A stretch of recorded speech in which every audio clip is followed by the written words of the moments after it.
Chasing happiness, running through the rain, turning all the little things into something great. With every heartbeat, we're finding our way. This is the moment, today's the day. Welcome back to another episode of Chasing Happiness. Today we are talking to Chloe about her mental health journey. My journey. I don't know what to call it. I suppose that is what it is, really. So I think my journey would have started when I was a teenager, but I don't think at the time I realised that I would have been like suffering with depression or anything like that. I think that there was a lot of things going on in my life that would have been affecting me and would have gotten me like down and out. Mhm. And then that's probably all I labelled it as. But now looking back, I definitely know that I was depressed. Yeah. But I just didn't realise it, and I don't think anyone else would have realised it either, because And it wasn't talked about. no, not at all. Like what, For our generation, 15 years up. ago? Yeah, no, not at all. Like I think people, I think nowadays it's very prominent, like, and people are very aware, but I think back then you wouldn't have been aware. I don't know, like, I know that I would have been depressed in a sense of like, I was just grand. I was just floating through life, going through secondary school, things like that. But I wasn't like truly happy, and I don't think I addressed that until I got older. And then that's when it kind of hit me that I'm like, maybe there might be something more going on here. I would have done counselling when I was younger as well, but again, it didn't really do anything for me until I would have gotten pregnant. And when I got pregnant, then that's kind of when I had to address what was going on, because after having my first, I would have been diagnosed with postnatal, and then that's kind of when everything came to the forefront, and I was like, oh, this has actually been going on for years, and now just having a baby has triggered me realizing, really. That's what I was going to say. Do you feel like if you hadn't been diagnosed with postnatal, you would have clicked, oh, that actually probably was depression? Do you think you still would have been in the phase of, I was just a teenager struggling? I probably was aware myself that there was more than just like the normal, like, I don't know, teenage. Yeah, I don't know what's going on. Yeah, but I don't think I would have had the like nudge to address it. Yeah. Only I was after having a baby, and I had to. So I would have been put on antidepressants then, because I would have gone to my doctor after having my first. I was just generally like struggling mentally. It wasn't anything to do with him or anything like that. I just was hitting a wall like constantly, and I couldn't get past I think that's the thing with postnatal. It's very, like, the way it's worded is, do you want to harm yourself or your child? Do you want to do this? Do you want to? So extreme. It's so much more than that. Yeah. You can just feel literally like that, stuck, or just a little bit lost and not knowing what's going on. And then because your hormones are up and down, are all over the place, you're like, is it this? Is it that? I don't think they talk enough about how broad it can be. Oh, definitely, because people can struggle severely, or people can just feel like, a little like stuck or a little down. Like I remember everyone was like, oh, the baby blues. That's what they used to tell me. Like, the baby blues, they can be bad now. They can be bad. And then you kind of get freaked out because you're like, oh, what am I in for? Like, what is this? They're like, your hormones are going to be all over the place. And you're like, fantastic, great. How am I going to deal with this? So I feel like that was a little bit of pressure on me as well, because I felt like so many people were on about it, and I was like, I have no idea what's coming, and it became this big thing in my head. I would have had a lot of help and everything with Dahi when he was small, like when I was struggling and stuff, but I don't think a lot of people would have been aware. I went to my doctor. I just said, I don't know whether this is normal or not, but this is kind of what's going on in my head. Like, I'm just finding everything quite overwhelming, which is how I suppose depression would show up in my life. Is if anything gets overwhelming, I'm just like, no. I do not want to deal with today. this. Yeah, I'm the kind of person that I'm like, if it becomes too much, I just slowly shut down. And I'm like, I'm just going to go hibernate for a while and then come back again, But that's how it kind of kept showing up. And that's how I was like, something's not right. So I went to my doctor, and I remember they got me to fill out this form. I rang and I was like, I'm not feeling great. Like, I don't know whether or which, whatever this is. So they get you to fill out this form. So I remember my doctor gave me it, and it's like that. Do you feel like harming yourself or your child? Do you feel like this? How is your sleep? So you fill it out. And then she looked at the form. She's like, yeah, it's postnatal. And I was like, oh, I didn't realize that. So then she was like, oh, can you go to counselling and stuff like that? And I was like, I didn't really feel at the time that I needed counselling. I didn't feel like that was of suited me. So she was like, do you want to try antidepressants? And I was like, I'll try anything really. Yeah. But I just didn't feel like I had anything to talk out in counselling. So I didn't think at that time that was going to do anything for me. So then I got antidepressants.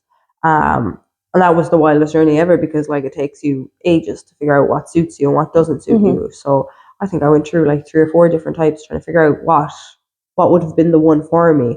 And like even being on them, they kind of drive you crazy in a whole other way, because I was losing the plot for no reason. Like I'm a very tame person. Like Very. I don't fight. Yeah, I don't fight. I don't like. I'm just. It's not in me. I'm not You're that a kind golden of person. retriever. Yeah, I am. I'm one of those. Yeah, like I am. Like I was psycho, like a psycho level, like screaming in your face, and I was like, it's definitely the tablets, because it was never before. So I actually stopped them myself. Because I was like, I don't think that they're helping me. Now, they probably would have if I actually went back and found the right ones and everything like that. Yeah. So I came off them, and then life just kind of went back to normal, and then I just continued on. And again, it probably wasn't until my second that I had to face it again, because with my second, it would have been like 4 or 5 months after it, maybe 6 months after it. I remember going into the doctor again, and there was another form, and they're like, I said I had been diagnosed before and that I struggled. And she again offered antidepressants. And at the time, then she suggested counselling, because there was a lot more going on that counselling probably would have helped me then. So I did actually find a counsellor eventually that year, but not at that time. Got antidepressants again and went back on a different type of antidepressants, and they seemed to suit me. And I would have been on them, would say, like March until November of the year after having my second. I did them, and I took the tablets, and I thought that they were helping. And I do feel like obviously they help some people, they don't help other people. People deal with it differently. So I would have taken the tablets for that amount of time. And then when November kind of came around, I had realized that I wasn't dealing with anything at all. Yeah, and I you're had just masking it. I had just become numb. Like the tablets had literally just made me numb. I couldn't cry. I didn't want to do anything. Like I was just there, you know? Yeah. So I chose again what you're not meant to do. I just stopped. Yeah, cold turkey. Yeah, cold turkey. You're not meant to do that. Because, no, not at all. They lower the dosage slowly. They lower. Yeah, no. I just decided. I was like one day going no, and I came off them again myself, which probably wasn't the right thing to do. Yeah. Looking back, but then I just felt like I had kind of fallen into like a never-ending cycle, you know, and like I was trying to use a tablet to fix everything that was going on, but I felt like it was probably building with years a lot of things that were going on and things that I had to deal with, and I just wasn't. And then after having kids, I think then that's when it became apparent. I don't necessarily, I know it's postnatal, because they say you can be diagnosed with postnatal up to a year after having a child, because you're still within that time frame. I don't know it would have been necessarily like postnatal. I think it would have been depression I was struggling with. Yeah, and this just triggered that was heightened, you know, when I had kids. So like I would still struggle like massively with depression. I like even last year, I think I said that in one of our other podcasts, I would have gone to my doctor again. I think when I go through hard times in my life, I think that that's kind of what triggers it, because like normal day to day, and like I'm good, I'm fine. But then something happens and I'm like, oh my gosh, I cannot deal with this. So I went back to my doctor. I actually rang her last year, and I was like, me again. Hello.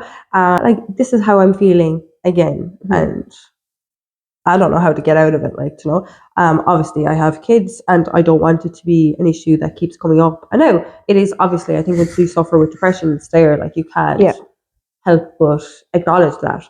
But I didn't want it to be a thing that was affecting me and my boys and my life going forward. So I was like, I have to figure out some way to deal with it, because I felt like a lot was happening in my life, but I felt like it was just going on, going on. And like I had postnatal, I had, but I don't think I ever dealt with anything. You know, I think that there's just a lot of masking going on until last year. And then I would have went into the doctor again. She was like so nice, gave me these different tablets that I had never tried, and she was like, try these. And it was a Friday, because I can remember coming out with the box, and I got them and everything like that. Went to the chemist, they told me what to do, and I was like, here I go again, round 3, different tablets. Third time lucky. Yeah, third time lucky. And then I went home, and I was just like, I can't do this. Like, I actually cannot do this. Like, I have the box, still have the box in my purse at home. I know I'm keeping them because I have no intention of taking them. And I was like, I can't keep doing this because it keeps like happening. Like, it's like a cycle now, do you know, and a pattern that has happened throughout my life that I'm like, oh, I'll get a tablet, it'll fix. And then it doesn't. Yeah. And now, again, I'm not dissing the tablets. I do think that they work for a lot of people. But I feel like a lot of mine was what had happened in my life and that I just hadn't stopped for a second. I think I was running from all that until I had no choice but to be like, oh, let me deal with this now. So then I would have started like weekly counselling, kept going. Like I made myself go every single week. I had tried counselling before, but I think that there was just so much going on. But I just felt like I was going in every week being like, oh, so this week, this happened. You know, I wasn't actually dealing with any of the issues like I had or was facing day to day. So yeah, since last summer then I've been weekly counselling. I never took those tablets. Now I still struggle. Like there is points where I'm like even voice noting you and I'm like, not today. Just one of those days today. But I feel like I've gotten a lot more of a grasp on it. And I feel like I'm aware now, you know, that I do suffer with depression. I wouldn't have been diagnosed with anything else, but I have. I don't have anxiety, but I do definitely have anxious thoughts because my brain just will go from one thing and I'm gone. Like I'm gone. Now I know like I've never been diagnosed with anxiety, but I say that I have anxious thoughts because my brain just it goes. But I'm aware of that now, you know, whereas before I think I was just running from the fact that I had anything, you know, not that I was ashamed or anything because I would be quite open with my story and what's going on and everything, but yeah, I just think it's hard to come to terms with that you have this thing and you probably will have it for forever and it'll come I think part of that as well comes from the society. Oh, 100%. Like you're not meant to talk about your struggle. You're not meant to talk about seeking help. You're just, it's a taboo subject. You're not, like you can't talk about it. And then when you do, everybody is like, stay away from her. Why are you talking about that? Like out loud? Yeah. In public? You know, it's nearly a very... thing, it's nearly a thing that you should be embarrassed of. Or, because I felt like that even when I would have had to say, oh, I'm on antidepressants. They're like, you have to be on a tablet. And I'm like, people are on tablets for various other things. But then when it comes to your mental health, people are like, oh no, we can't talk about this. Like you can walk around with a broken arm, everybody's going to feel sorry for you. Yeah. But if you walk around with a broken thought process, it's shut it down, hide it. Yeah, don't acknowledge it. Yeah. You're fine. Even with parents with kids. Yeah. Telling them like if they get hurt, you're fine. Yeah. You're allowed to have emotions. Yeah, it's okay. And share it. It's okay. It's fine.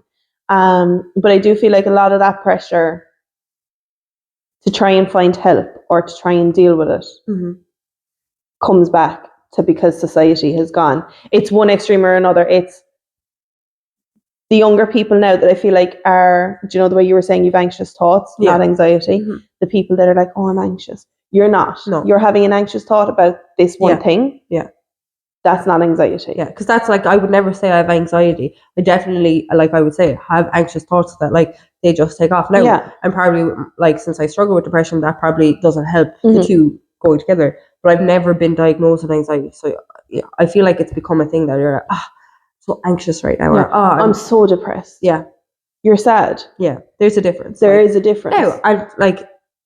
people could be saying it because maybe that's actually what they're struggling with, but like what I would have said, like, wouldn't have dealt with it. But I think it has become a normal thing to say those to things. Amplify what you're actually feeling and make it a thing for the attention. I feel like our generation though wouldn't have spoken about it. Yeah. I think that's the balance as a society we need to try and find. It's the people that need help genuinely need it. Yeah.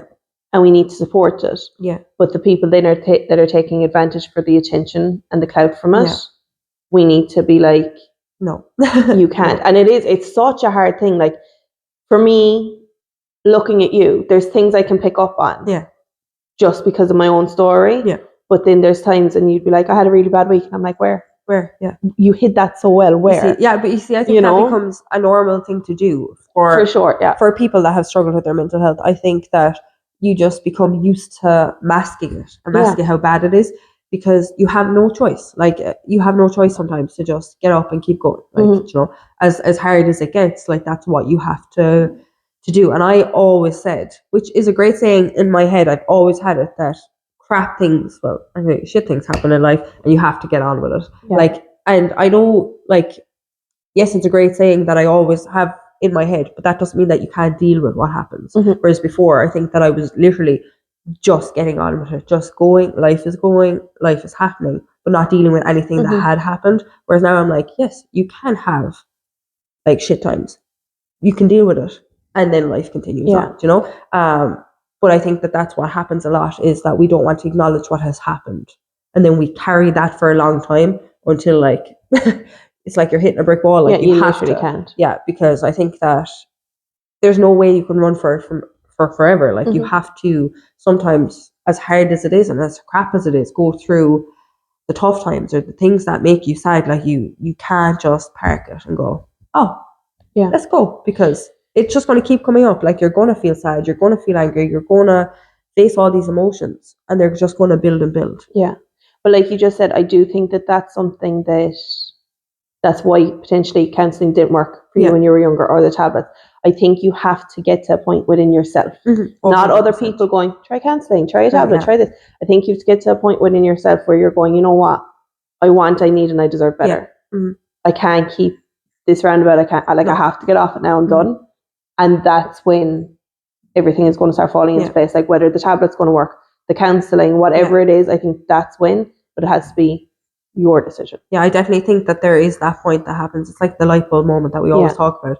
Hits that you're like, I can't keep doing this, and you find what suits you to help you live day to day. Like I feel like that light bulb moment that I always talk about was last year for me. Like I got to that point. Like I think it was like when I was on holidays with the boys or something, that I was like, I can't keep this going. And then got the tablets, and it was the tablets when I was looking at a box, I was like, I'm not doing this again. Like I'm late into my 20s now. I could keep this going for forever, where I keep going in this roundabout thing where I don't actually deal with anything. So looking at that box, I was like, I have to now step back, because I have my kids and because they deserve it, but I also deserve it too, to figure out what works best for me and to figure out how I can move past all this. Because like I said, I could carry that for forever. But then what kind of a life do you have if you don't deal with the crap? You are just going to carry it, and it's just going to affect day to day all the time. So looking at that box, that really was the moment for me that I was like, I can't keep this going for forever. So then, like I said, I found counselling, and that was like my saving grace, because that made me have to deal with everything then. Do you think that having children was also something though that made you go, okay, I really need to look at this seriously? Or do you think that would have happened regardless? Do you think you would have had your light bulb moment regardless? I think eventually, but I think having kids definitely helped, because like I said, like they've been through enough in their life that I don't think that I would have came to that light bulb moment as quick as I did. You know, I feel like I would have just kept going in like that cycle that I was in, that pattern that I was in.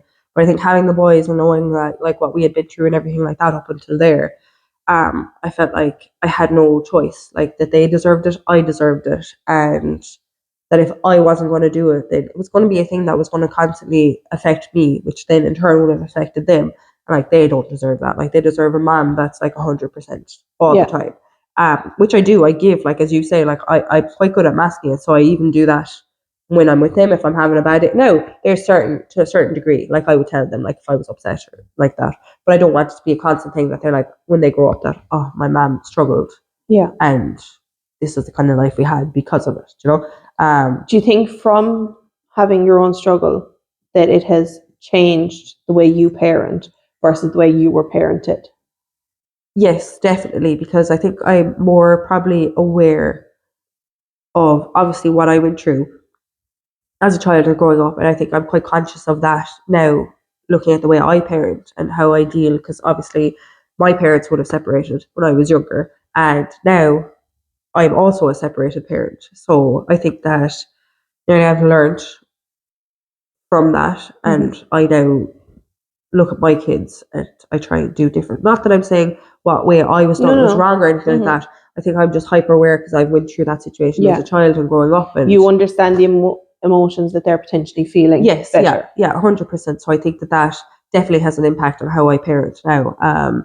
Because like that, I think I'm just constantly aware of it. You know. I think my last question is, if there was a person out there wondering if they potentially have depression, or postnatal, what would you think they obviously go talk to your doctor, whatever, Yeah. but do you think that there was like specific things that you were feeling where you were like, okay, yeah, this isn't just I'm having a bad day or I'm sad.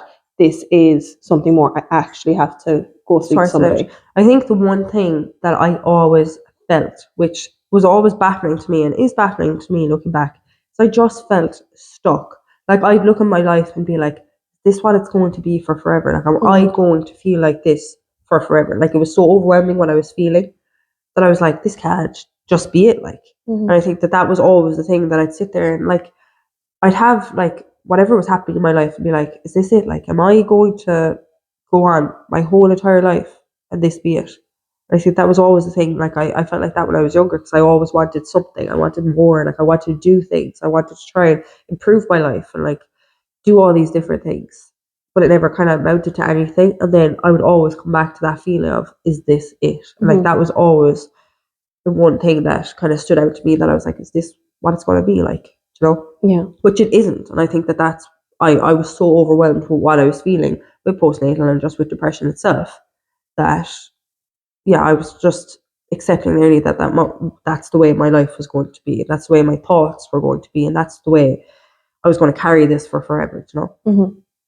So I think something like that, like the feeling that I was experiencing a lot throughout my life and still would, was that like overwhelming feeling. I think that's the thing that kind of triggered me that there was something more going on. You know, I know like there's days like you could cry and you could be miserable and you could like everything could just be on top of you. But I think if that is like a thing that you're experiencing constantly, you know, and I think that if you just can't shake that heaviness, that's what I always explain as it's like this heaviness that you're just carrying something, you don't know what it is, like it's just there and you can't get rid of it. I think when you kind of realize that's what you're experiencing, I think that's kind of the moment that you're like, I have to do something. Obviously everyone's experiences are different and people struggle a lot more than other people's and there's different like variations of it. So I think you within yourself know how bad it probably is. And when you need to get it looked at and helped and you need someone to talk to, I think you kind of have that moment. You're like, I need to figure this out. But I think that's what was triggering to me, like that was that constant like heaviness and like overwhelm that I was carrying. I was just accepting that was going to be for forever.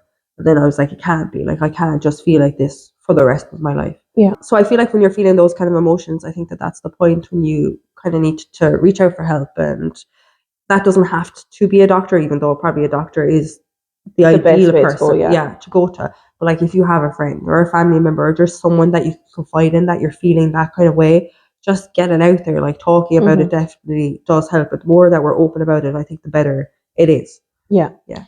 Do you think now, from seeking help, from going to your counselling weekly, all of that your life is almost done a 180 and has a better outlook? Oh, definitely, because I think now I'm aware of like what I struggle with, and I think now I'm aware of like the things that I was carrying, you know, for a lot of my life, that would have affected me. And I do think that like, I haven't fully dealt with absolutely every single thing in whatever nearly a year that I've been going, but like I've dealt with a lot of things that would have like held me back and would have affected me. So I definitely think that was the best choice that I could have made. And like now I know how to deal with things. And now the outlook is a lot better because I know that I'm now more aware. So if there is a point where my depression kind of gets a bit overwhelming or anything like that again, I think now I can cop it rather than just going, this is life. Yeah. Like I know what I need to do now to make myself feel better. To protect yourself. Yeah. Cool. Anything else you want to add? I think that's everything. Okay. Well, thank you for sharing your story with us. No problem. And if you tune in next week, we will jump on to mine. So yeah, thanks. Bye. Bye.